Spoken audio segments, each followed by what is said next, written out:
Good afternoon, everyone. Appreciate everyone joining our Region 4 webinar today for North Carolina, or well, for HFMA Region 4. Certainly appreciate everyone's time over this lunch hour, and hopefully we'll be able to have some great content for you. This is our presentation on when AI tips the scales, hosted by Revecore. So thank you very much, Revecore and Missy, for being here today and being able to present on some great data and some great insights into the industry. A couple quick things. I just want to give a quick introduction and a thank you. If we want to go to the next slide. Melissa Harbert is a experienced revenue cycle executive with a proven track record for leading end-to-end operations, driving revenue growth, and improving profitability across complex healthcare environments. She's a senior solution advisor at Revecore, where she leads strategic initiatives spanning business development, client management, and operational performance. She brings a deep knowledge across home infusion, hospital-based infusion, inpatient, outpatient services, and with a strong focus on denial prevention and revenue recovery. Known for leading performance turnarounds, developing new service lines, and building some high-impact client partner partnerships. She also has extensive experience in mergers and acquisitions across both public and privately held organizations, consistently aligning operational execution with growth strategy and delivering measurable financial outcomes. Thank you very much, Missy, for being here today, and certainly appreciate all the information that you're willing to share with us. I'll go ahead and turn it over to you. Great. Thank you, Phil. Thanks for having me today. Looking forward to the discussion. So today, I'm going to take some time today with the help of all of you to walk through some discussion around AI and how it's impacting our denials as a hospital provider across the country.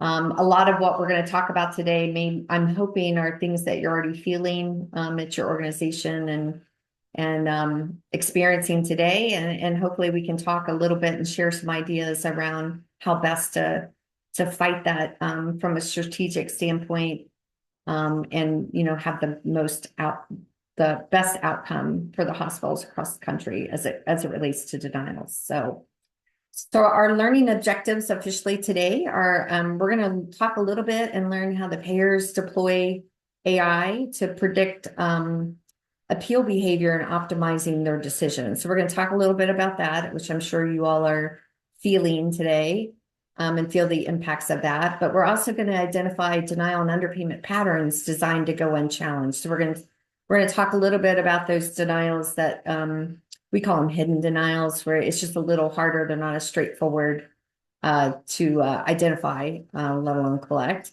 Then we're going to recognize where the revenue loss occurs without necessarily real obvious denial spikes in your data.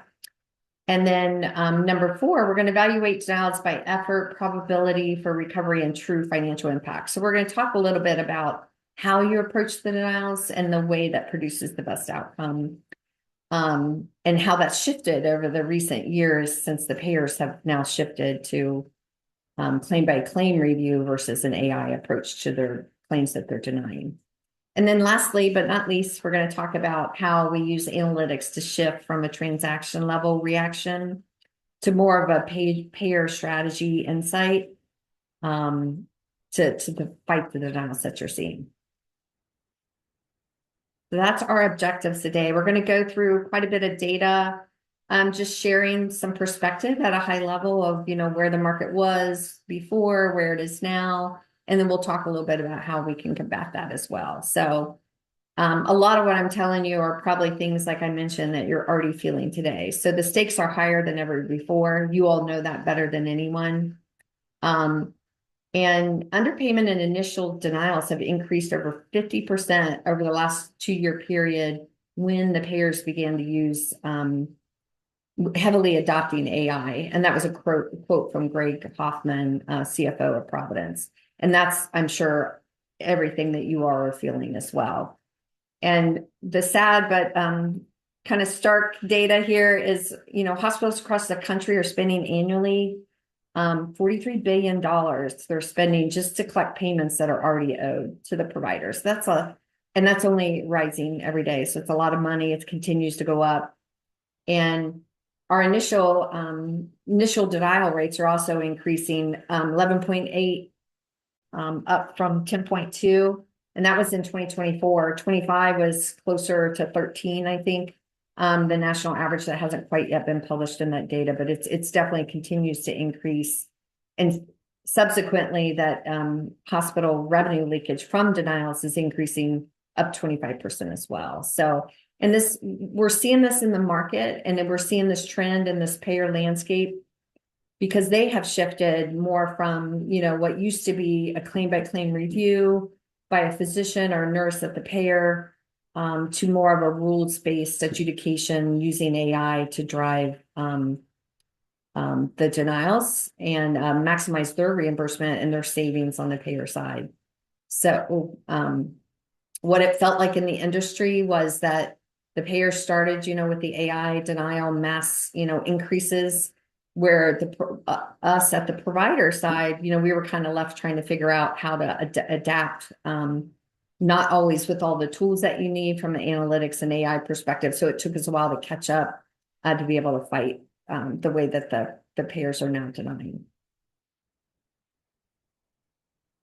So that brings us to our first poll question. So the first poll question you're going to see is, to what extent do you believe that the payers, let me do this, that payers are using AI or advanced analytics to influence denial decisions today? So if you can, you should all receive the poll question. Go ahead and log your response there, and we'll kind of talk about that when those results are done.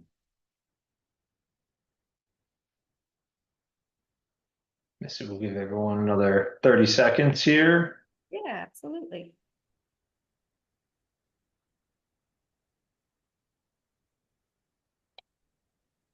All right, I think got most of our responses in. Perfect. So not surprising, the 70% of you all out there believe that it's already making an impact on your outcomes. 17 moderately and 13 minimally, still showing a rule-based impact there. So it's not surprising 70% of you are feeling the same thing, as what the data is showing across the country. So hopefully we can talk about that a little bit more today, about what we can do about that. So this objective on learning objective number 1, we're going to talk a little bit about how the payers use AI to predict the appeal behavior and optimize denial decisions. And this is just a little quick stat here. 84% of the payers are using AI across their product lines, and 68% of that is specifically targeted at prior authorization. And that's from a NAIC data from 2025. I'm sure you all are feeling that as well. The interesting part here is, since the payers are switching to more of an algorithm prior authorization, UHC, Humana, CVS, since they deployed that AI to manage their MedAdvantage post-acute authorizations, their rates have skyrocketed on the denials for that in that area from 8.7 to 22.7. So it's a dramatic increase just by using that AI. And then if we look to what the payers are doing there, it's really, the whole system is designed to optimize for increased denials. So it's modeled specifically because it's used to produce faster review times and increased denials. That's the whole objective of the model, is they're going to review them quicker with no touches. When I say they, I mean the payer, with increased denials as a result of the savings for the payers as well. And this is what I know we all are feeling on the back end. And then population stats versus clinical review. So what the payers are really doing is they're using actuary data, where they're benchmarking things against millions of claims data, historical cases, to say, based on all the data that we see, these claims look to be outside that norm, whether it's, say, like an inpatient stay that is below the average geometric length of stay, and so rather than in the old days, they used, prior to AI, they used to have a physician review, do a peer-to-peer with the physician on the provider side. And now it's more of an automated, they're just using no real clinical judgment to go through the individual case and deny it or downgrade it. They're just using that data to predict and identify claims and leaving it up to the provider to appeal if they disagree. So that's a big change and shift that we're experiencing on the back end.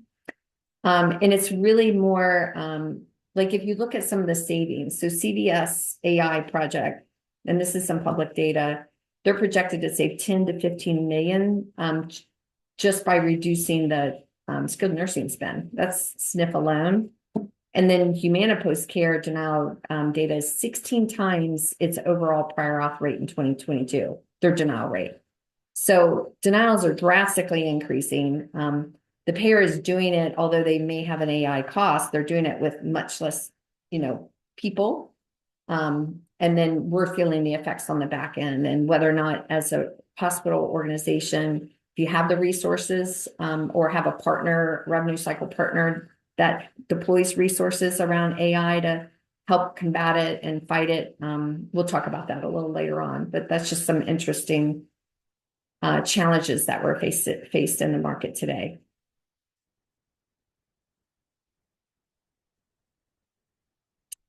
So what the payers know, and this is really kind of what I found very, very interesting when you look at all this, is that sometimes so the payers are really looking at their data and they're looking to say who, meaning which hospital provider is not going to push back.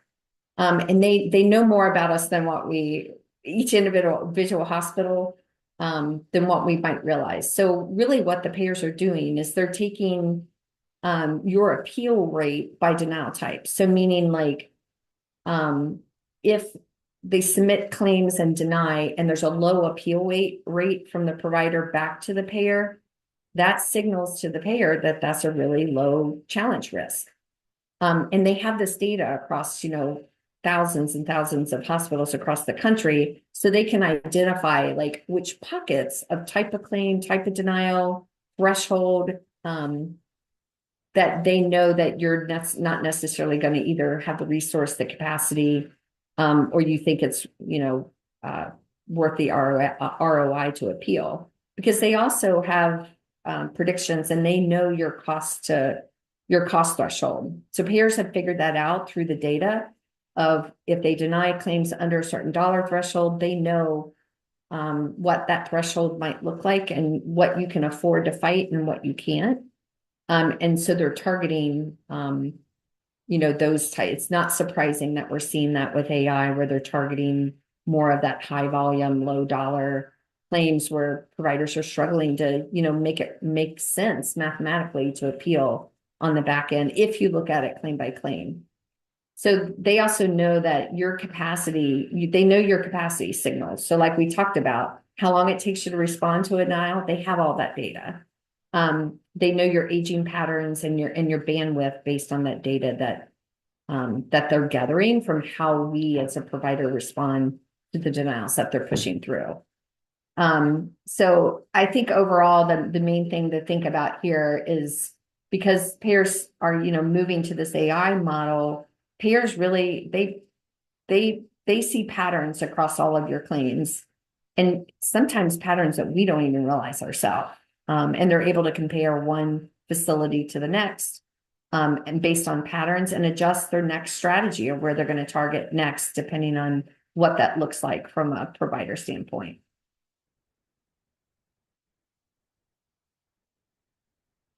So as we talk a little bit more about, the second learning objective, identifying denial and underpayment patterns to go on that really are designed to go unchallenged. We're going to talk about some of those areas where these could live. And when we talk about AI denials, as we already mentioned, these are population-based algorithms that set discharge timelines and say that we're going to deny claims that deviate from predicted geometric length of stay, regardless of what the physician might say.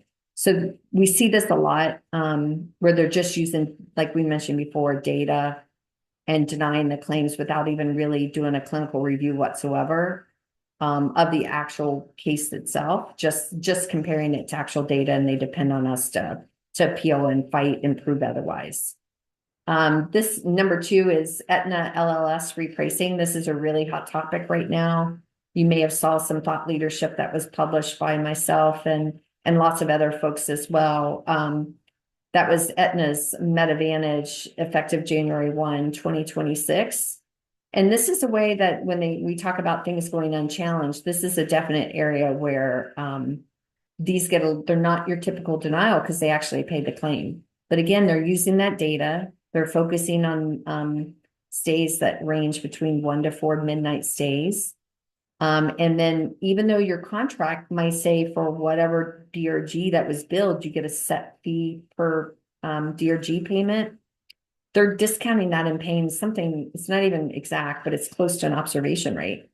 And so these are claims that they don't deny, so they're not subject to denial scrutiny, from the rules of the Med Advantage, from CMS, where they're governed by them, because they pay the claim, but they pay it at a lesser rate.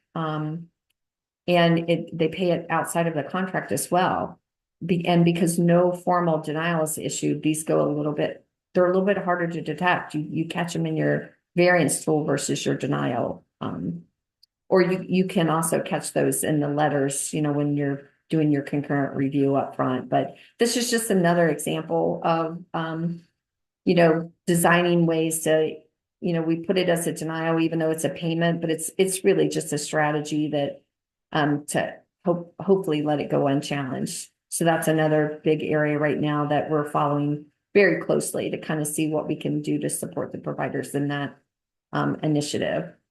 And then number 3, not a shock to anyone, clinical validation denials, kind of is sort of the same concept, only this time they still pay a DRG payment, they just pay a lesser through clinical validation and disputes. And the payers, again, they're targeting certain DRGs and paying that lesser DRG through either denials of a full claim or just paying that lesser DRG and lesser amount.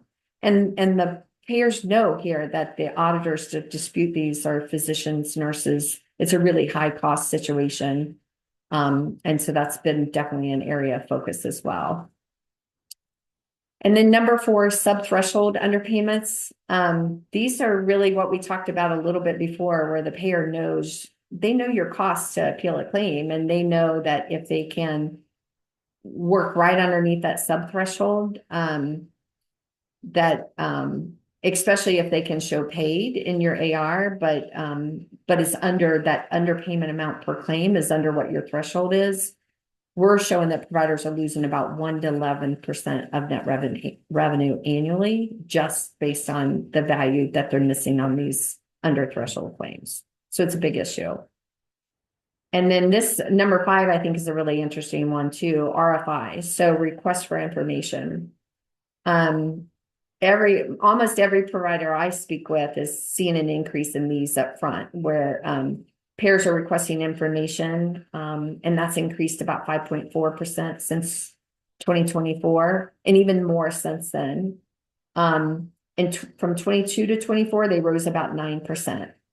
And we'll talk a little bit more in depth around these RFI type driven delays, but it definitely is causing stalls and triggering without triggering a formal denial. So this really just kind of leans in on that time value of money. And they're counting on maybe you as a provider losing track of being able to respond timely to those requests. So that's more on the upfront. And then number 6, we see the post-payment audits. Really, really, really big area here. It's grew 30% year over year, which is huge. And the average denied inpatient amounts is up 12% for inpatient, 14% for outpatient. But this is the interesting stat. RFI, medical necessity denials, post-payment, they're up 70%. And we all know how hard it is. These are claims that have already paid. And then the payer, sends a request for information after the fact, after payment. And these don't come through as an EOB. So they get harder through correspondence to make sure you have that set up properly to be able to track these and stay on top of those and get them in work queues so you can respond timely. But this is a really, really big area and again, it's the focus from the payers to this post-payment area where they request information after the claim had paid in hopes that you either don't respond at all, lose track of it, can't keep up with them all. That is driven from the data where they see when they do that, this works. So we're gonna, obviously you can see RFI medical necessity, they're up 70%, which is astronomical.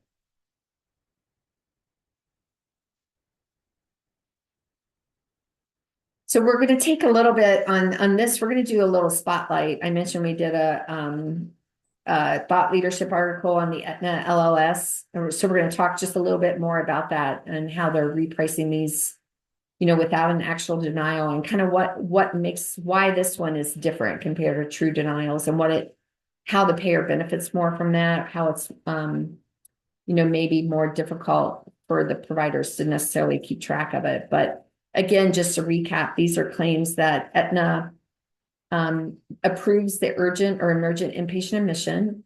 They approve with a slight language in the approval letter that signals that it's not approved as normal, but it doesn't deny it. It's not super obvious, but and then they're targeting that 1 to 4 midnight stays and using Milliman care guidelines instead of paying it for the contracted DRG rate. So when they look at it, if the stay doesn't meet the MCG criteria, then Aetna pays some sort of, we're going to call it observation equivalent, because it's about the same amount of money, which, a couple $100 compared to thousands of dollars that you may get if it was a true DRG payment. And at the end of the day, it's not your contracted DRG rate for the DRG that you bill. And they're doing this all through actuary AI data based on length of stay and claims that might be below or different from the length of stay they would expect based on data, not individual reviewed medical appeals. And as we talked about too, there's no formal denial that's issued, which is what makes these a little harder. You have to capture these in your variance queue where it just didn't pay for the DRG contracted rate, and get those routed to the appropriate denial nurse or physician that can then go through and appeal based on justifying why it shouldn't be that lesser of language there. And the other thing we need to think about here is that get those routed to your arbitration area, once the nurse or physician looks at those. So, and a little bit here of what makes these different. So we touched on this, but I'll say it again because I think it's important. But so there's no CMS oversight that gets triggered on these type of claims because they didn't deny them. They paid them. They approved them and they paid them just at a lesser rate. So that's, I think, the important part, because we know, these MedAdvantage plans are, they're held accountable to some CMS oversight guidelines, and this is a way around that. And then because they're MedAdvantage claims targeted too, it's interesting that they did this at a time when shortly after the arbitration processes, rolled out, where if you dispute what was paid, not what was denied, but what was incorrectly paid, you have to go through the arbitration process and not necessarily the appeals process. So, and then we all know that's way more costly, and the outcomes rarely are disclosed. It's more time consuming there. So this is definitely a targeted kind of area. And another benefit by the MedAdvantage payers by rolling it through this way is it has, because they're not formally denying, it improves the MedAdvantage plan's metrics, because even as the payment reductions continue, so they're paying less money, their metrics are increasing for their star ratings, which impacts, we all know, their contract with the Medicare. And then the kind of forward thinking thing that it does, and these DRG level adjustments lower their case mix index. I'm having trouble talking. And what that does for a hospital is not only do you get the lesser payment on each individual claim, and you spend all that costly time trying to identify it, make sure you know about it, appeal it through arbitration, but then because that case mix index gets lowered, you're depressing your future reimbursement rates as well. So it's not only in the real time, then it's going to decrease what you get paid on your reimbursement rates in the future. So it's an overall, it's something that's high on everyone's radar. Lots of people are appealing it. I know some of the providers have even lots of providers have even filed legal cases against Aetna for this action, but something we're going to stay close and keep close to our chest with this, and really just see what we can do to support our clients there, because we know it's a struggle.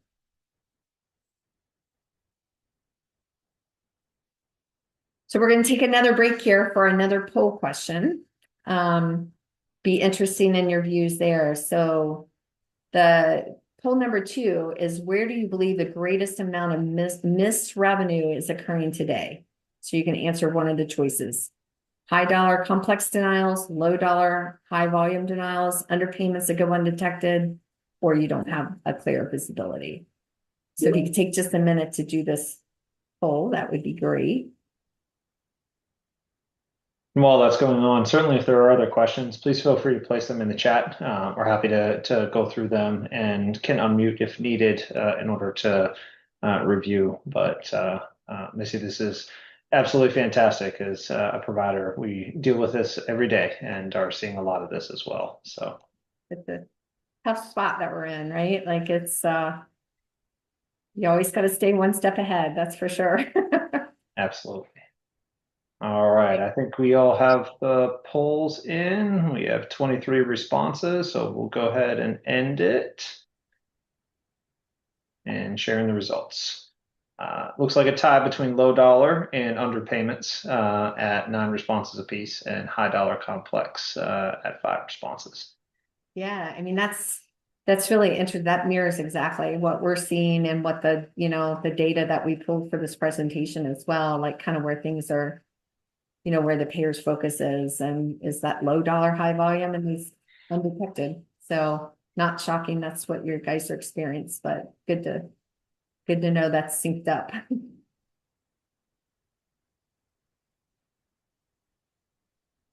Awesome. Okay, so we'll as Phil mentioned, if you have questions, feel free to put them in the chat as we go. We can keep this conversational, but I'm going to move on to the learning objective number 3, where we're going to talk a little bit more around, we're going to go through some data just around where your revenue loss occurs without always having obvious spikes in your denial rates, changes in that. Or if you do have denial rates, it might just be the tip of the iceberg because of what we talked about with the hidden, kind of some of those hidden denials. But, what does it do to your revenue loss? So the stats that we're pulling show that claims that show as paid, but no denial flag and no work list entry, meaning it's harder to get those into a work list that's appropriate and to the right place. It's causing up to 11% of net patient revenue loss in the underpayments annually.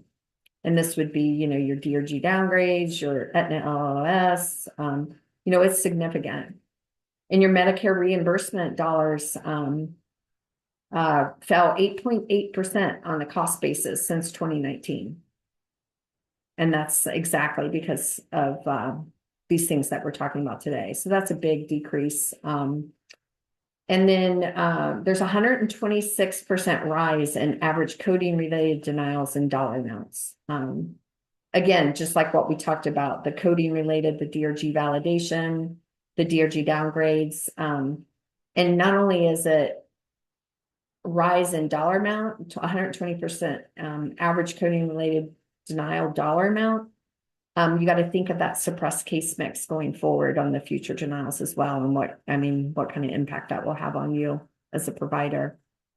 And then this is an interesting stat too. I really thought that, for many, many years, we all have benchmarks on AR and, what is an appropriate aged receivable as a percent of total AR and what signifies that you got good, solid processes in place. And for many years, it was, if you could keep your greater than 90 AR below 20%, that was a signal that you got a good, solid revenue cycle shop. You got your hands around your denials, your documentation is in order. But even with all of that today, we're seeing a drastic increase in that benchmark because now it's up to 36% greater than 90, as opposed to trying to keep it less than 20%. So I mean that just shows you the impact that the delays and that difference between keeping it below 20% aged to 36% aged, that time, even if you have appropriate staff and can get to everything, it's that time value of money that why we're, leaving things sit on the AR longer and the value that we're losing, and the cost of actually appealing each claim. Not something I have to tell you all, but I thought that was a really interesting stat that signifies, puts a value on what we've been feeling, out there. So. And then this is the appeal paradox. So this is really a slide that's meant to really just kind of outline the gap. So we talked a lot about where the denials and underpayments, kind of hidden denials occur. But interesting enough is when you do appeal them, we have high win rates. But only on the low volume, high dollar claims, because that's what we have capacity to get to. So the interesting thing I've always thought is every claim that you appeal, 54 to 70% of them get overturned and get paid. So in my head, I'm saying if you're able to overturn 54 to 70%, and that depends on your contracts and it depends on your documentation practices, and then why are they continuing to deny them in the go forward? I mean, that just shows the appeal paradox here. And as they increase their denials, even though we may still see 54 to 70% getting overturned, that's just raising your costs, because this stat, the average cost to work a single denial is $57.23. But that's overall for all denials, including technical. So you can imagine if you just looked at clinical denials that take a nurse resource or a physician, and these would be your Aetna LOS, your DRG downgrades, your clinical validation, some of your off/medical necessity. That cost per claim is upwards to about $150 per claim. So as the denials increase, even though we're overturning them, our costs just continue to go up on the same book of revenue for a hospital, which is just astonishing. And then, you've got the impact on, what it's like as the clinicians, as they're trying to take care of the patients. And they, support the appeals process, but even the physicians, the stat that we pulled showed that 67% of your physicians just really even doubt if they're going to even get success, which shows a high level of frustration. But they say that care can't wait. 55% say that care can't wait for these multi-week timeframes of submitting documentation, getting a response, fighting it. So it's no wonder that sometimes care needs to go ahead and occur, even if we don't have everything buttoned up, because at the end of the day, that's what we're all there for, is to take care of patients. So that's not only a staggering stat, but understands your physician's frustrations there when they're trying to, and ours as a revenue cycle executive, but when we're trying to take care of patients while we're combating these trends from the payers. All right, so we come to another poll question. And the poll question is, how is your organization currently prioritizing which denials or underpayments to pursue? So are they using like a first in, first out volume driven method? Are they based on dollars and value only?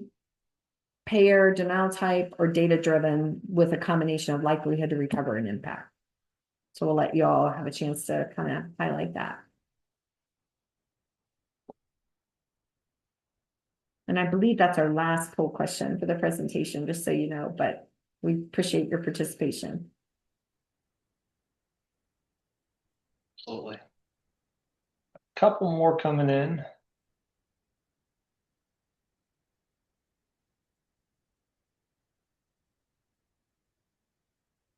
All right, we've got about 21 answers, so we'll go ahead and share the results. Looks like data-driven likelihood of recovery of impact is the winner. Awesome. Awesome. That's great. That's a great sign. I would imagine if we would have asked the same question a year and a half, 2 years ago, we might have gotten a different answer because, it's taken us all a while to figure out what tools we need to be able to use that data-driven approach versus just like a first in, first out or, descending dollar. I think those results would have maybe been a little bit different a couple years ago. So it's good to see folks are shifting that way.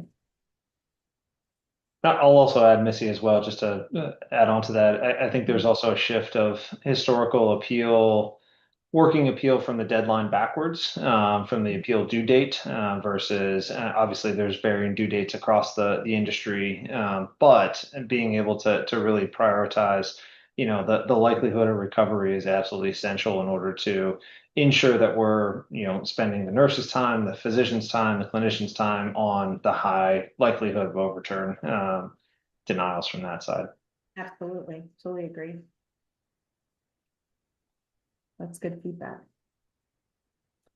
Okay, so we're going to move on to learning objective number 4, which is really talking a little bit about evaluating your denials, just like what Phil and I were talking about, by effort, probability of recovery, and true financial impact. So the days of working your denials, like Phil just mentioned, working it by volume or appeal deadline, like the days of just working it first in, first out, I think is not necessarily something that's going to be the most fruitful, I think, given the way the payers are targeting things nowadays and using those resources to really, instead of managing a backlog, really working smarter as far as like you leaning on that technology to help you understand what might get paid, what has the ability to get paid.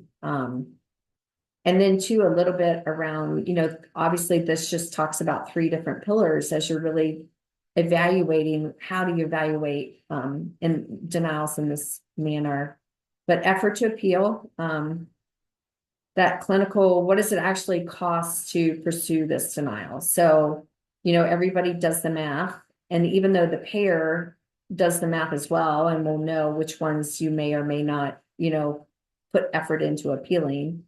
We're going to talk a little bit about some things you can do with those claims that even though you may not put the effort into appeal, we'll touch on that a little later, what you could still do with some of those claims. But so yeah, effort to appeal, clinical documentation complexity, understanding if this has to go through the standard appeal process or if it's an arbitration, type thing, what that cost associated is with not only that, but the staff hours and the escalation likelihood. So those are all considerations that you have to determine, what you can't, you can't just use, we all know we can't just use that flat, we're going to appeal everything over a certain dollar amount. It's really got to take some account, some of these other things as well. And then one in the middle, probably the biggest one is that probability for recovery. So what does your data say to you? If you have that AI data on the back end helping you, you're going to know that if you've got a higher probability of recovery, then you can go lower in threshold because it's going to be worth your time. But the lower your recovery percentage, then obviously the higher you have to raise that threshold because it doesn't make mathematical sense. So, this is just a great way of leveraging that data to kind of say, I'm not going to just set $1,000 bottom or $500 or whatever that is that you've got the staff and your cost to collect. You're going to really take a look at that probability for recovery. And you have to have data and you have to have technology that helps you track and understand that as well. And then the other thing to think about is that true financial impact. So really, what are the real dollars at stake? Because as you know, claim balance isn't always, that what's due. So in more, what I see in most organizations is they either book at gross or they book at net, at the time of billing, but there always are those payers that there's a mix where you might have a little bit, or sometimes you book, sometimes you don't. And then that can definitely screw your financial impact when you're making decisions there. So the cleaner you can keep that to really understand what that true dollars is at stake, it'll help your data make a little bit more sense, I think, when you're making those decisions around and what you're going to appeal and whatnot. And the same thing goes with the DRG downgrades. Even if it doesn't, even if those DRG downgrades is a break-even return on your cost to actually file the appeal, don't forget that we have to factor in that CMI suppression on a go-forward basis, because it'll impact greater. So you might go a little lower on those types of denials or hidden things that then have a future impact where it lessens your case mix index on a go-forward basis. So there's just a lot to think about there, but definitely something to keep in consideration as you're setting up this program to effectively evaluate and figure out what your impact is. And Missy, real quick, I appreciate that conversation, and just to kind of tag on from provider side as well. I think that balance is where we struggle a little bit with trying to ensure that we're pursuing as much as we can, but it's very hard to pursue things that are going to come at a loss or may not get overturned. But not pursuing them, I think going back to your first slide, allows the payer to continue to optimize their AI, which would then increase denials in the future and continues to just kind of perpetuate that cycle on a go forward basis. So I think that's a hard sell sometimes, in order to say that yes, we are going to appeal every denial that walks through the door, even though we may not feel good about it, even though we may only have a 2%, overturn probability on this, just to push back on the payers, in order so that, eventually that in the hopes that that may reduce denials from their AI logic. Absolutely. I mean, it's a tough balance to be able to figure that out on what is the right balance there, and how do we'll talk a little bit. I feel like that's where some payer escalation through relationships with managed care, especially in those areas where you all know this doesn't make financial sense for me to continue to appeal this, but it's still wrong. And somehow we've got to get that data in front of that payer so we can fight it maybe a different way. But the hard part is you can't fight it unless you have recovery data to show that they're collectible, so it's like that investment of, we'll invest enough to get the data to then take the, widespread data to the payer and say, look, this is what you're doing. And, it's invalid. And, so it's definitely something, there's a lot, it's not as straightforward as one might think it is when it comes to denial management. It's tough.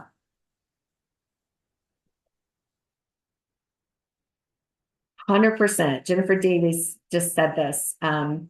Example, financial impact versus ROI for ED downgrades. And that you're exactly right on that, Jennifer, because my experience has been with those is this is exactly right. They're $600 per claim on average. So they're sort of pseudo low balance, but there's thousands of them, where providers are getting hit. Excite the right fighter makes, I mean, you're absolutely right. Appeal every single one of them. But the interesting part of what I learned about these ED downgrades is, even though they're huge volume, lowish dollars, some lower than normal, the success rate on those are higher than normal too. Like you're going to hit in the low to mid 70s has been my experience, except for little pockets of payers that use weird criteria. But so I mean, that's a lot to keep up with. But you're right, Jennifer. I mean, if it makes you want to fight everyone, even though financially and business wise, like you gotta think of the margin as well and the ROI. But that's an area that's a very hot topic right now. So learning objective number 5, analytics mean different questions. Asked at the payer level, not the claim level. That's what we were just talking about. Like having that some analytics where you can really, the reactive approach might be working every single denial as they come in. We've already talked about that, prioritizing dollar amount and age, appeal claim by claim, not really looking at the visibility, the pattern visibility. And you kind of work prevention, but it's like a separate work stream. But where I think where that sweet spot is when it's like you're able to, kind of like what Jennifer and Phil mentioned too, like it's that balance of, I'm either going to work it a little lower than I really think business wise it makes sense because I know that the value of it in the future for the case mix, or if some of those lower dollars have a higher return, and you don't know that until you experience it. So surfacing those pattern level patterns. So you understand that and can take it to managed care. And then really being able to use that probability, financial impact, effort to prioritize by ROI versus just, using the same approach with every claim. And then track your behavior pattern over time. That way, what they're targeting, like what your results are with that. And that's great payer data to take with managed care to payer meetings to, to help try to push back at a higher level and not always by claim. And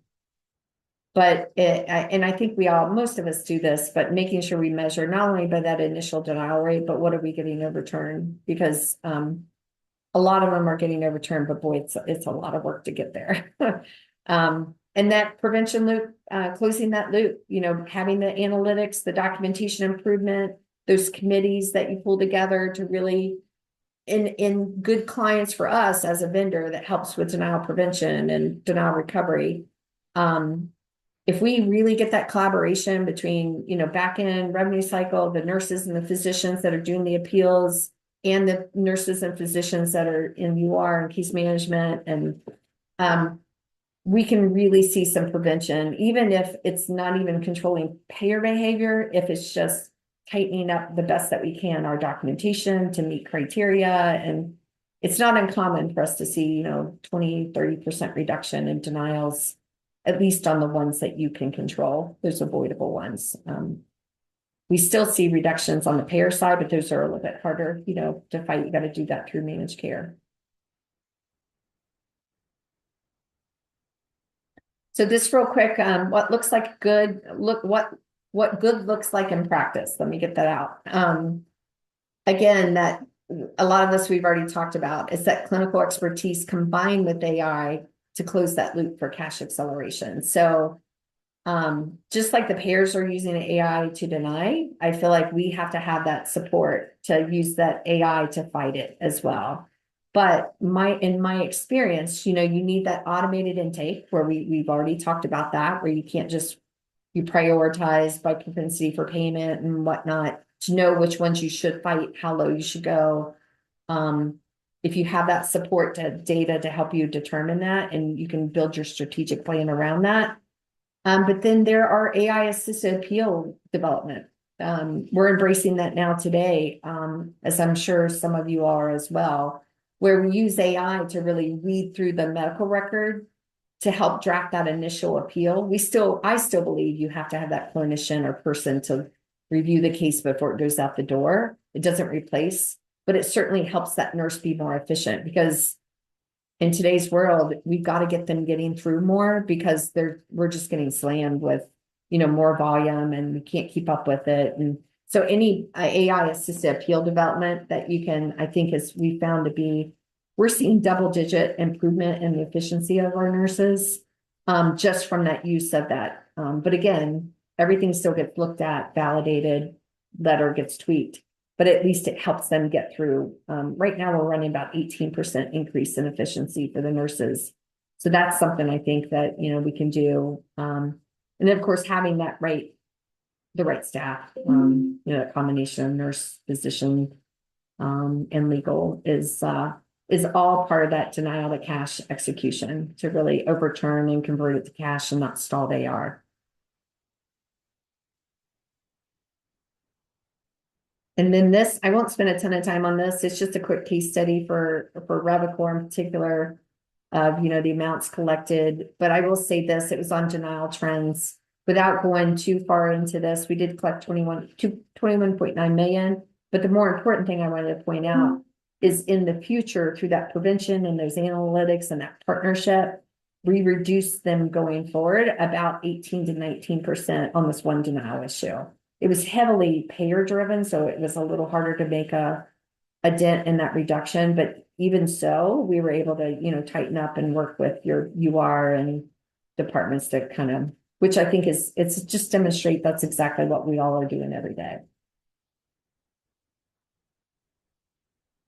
And then I found this interesting, so we added it in on some of the largest health systems and what are they signaling and what are they saying. So I thought this was from HCA Healthcare CFO. Denial and underpayment activity is still really high even after years of added resource technology and targeted partnerships. I mean, it's just an ongoing battle and an ongoing fight. And then on the CFO, Steve Filton, UHS credited their ability to hold the line to sustained investments in revenue cycle technology, personnel, and processes. So he spelled it out like perfectly, like that revenue cycle technology, the people, and the process that they weren't able to make progress, but they were able to hold the line at a time when, payers are increasing, which is kind of just really perfectly captures that fight that we're all in the middle of. And then this take home slide. So this is just kind of where I summarized, we summarized 5 questions to take back to your team. What is your current overturn rate by payer denial type? We all know denial rates tell you how often to push back, and your overturn tells you if you're winning. Number 2, are you monitoring payment accuracy or just AR status? So this is where those variance combination that help capture some of those zero balance underpayments through contract level analysis. And then question number 3, which payers use proprietary clinical criteria and what appeal pathways remain? So policies like Aetna LOS, are you routing those to the right place, to arbitration versus, true standard appeals? Knowing this, keeping track of that and knowing that really can kind of change how you respond. So you got that set up correctly. And then question number 4, how are you prioritizing your denial work list? And what are you writing off? 70% of denials are paid when pursued, but at a cost of $57 a claim, which we all know can be double that if it's a clinical, means you can't work everything. So how are you prioritizing that logic and for that recovery? So thinking about that, I think is important. And do you have root cause visibility to next month's denials, just not just the what you appealed this month? So that prevention component with analytics is the treadmill that keeps speeding up. Okay, so in summary, the 4 kind of takeaways is that I wanted to talk about today, that we did talk about today, is number 1, how that payer playbook has changed. We've got 84% of payers using AI. We all know and feel how that feels on the receiving end of that and what that means to us. So having use of predictive tools to make sure we're profitably doing it is more important than ever. And then I would say number 2, key takeaway, revenue loss happens below the surface. These are your DRG downgrades, your Aetna LOS, your RFI delays. Even though they're not denied, it's a time value of money they're denying, and those post-payment ones, really are costing the organization. That's a big place to look to make sure you got everything set up, your processes set up correctly to capture those post-payment reviews and hitting those timely. And then number 3, evaluation framework changes outcomes. So instead of working them by volume, really doing it by effort, probability, and low impact. I can't say that enough. I mean, that's the equation. It's hard to get to sometimes, but that's the sweet spot, I think, to make sure you're making the most out of the resources you've been given. And then don't forget, number 4, prevention. Um, trying to work to stop it going forward, whatever you can do internally, and then working with those payers with the data that you've pulled together, I think is probably the 4 things that stand out to me when it comes to this AI trend that we're in the middle of. Missy, as denial prevention director, I thoroughly agree with point number 4. Is I think it's absolutely important to have a strong prevention strategy aligned with your appeal escalation strategy, and making sure that we're not just managing, but we're stopping them from coming in. So Absolutely, couldn't agree more. But that's what I have for us today. I don't know if we had any other questions that want to come through, or I really appreciated everyone's time today. yeah, excellent presentation. Love you mentioned root cause triage from Bessie. I know we have one other poll from HFMA. Oh, this was, are you still listening? So hopefully everyone is still listening. It's the at end of the presentation, um, but Missy, I certainly appreciate your time today, and certainly appreciate all the effort you put through in order to bring this together. I think this has some great takeaways and some great points of awareness that we can all kind of bring back to our individual areas. Yes, I do want to call out that this is recorded. We can certainly talk through. Phil, if you want to reach out, happy to figure out exactly how we can get the recording over to you. And we should be posted on HFMA's website eventually, I believe, is the process there. So, but if you have any other questions, I mean, please feel free to reach out. I think the Missy's information's on here, and feel free to reach out on LinkedIn, or happy to reach out to HFMA. And once again, appreciate your time and effort in putting this all together. Absolutely. Thanks for having us. All right. Thank you all. We'll go ahead and end now. Appreciate it. Have a good one.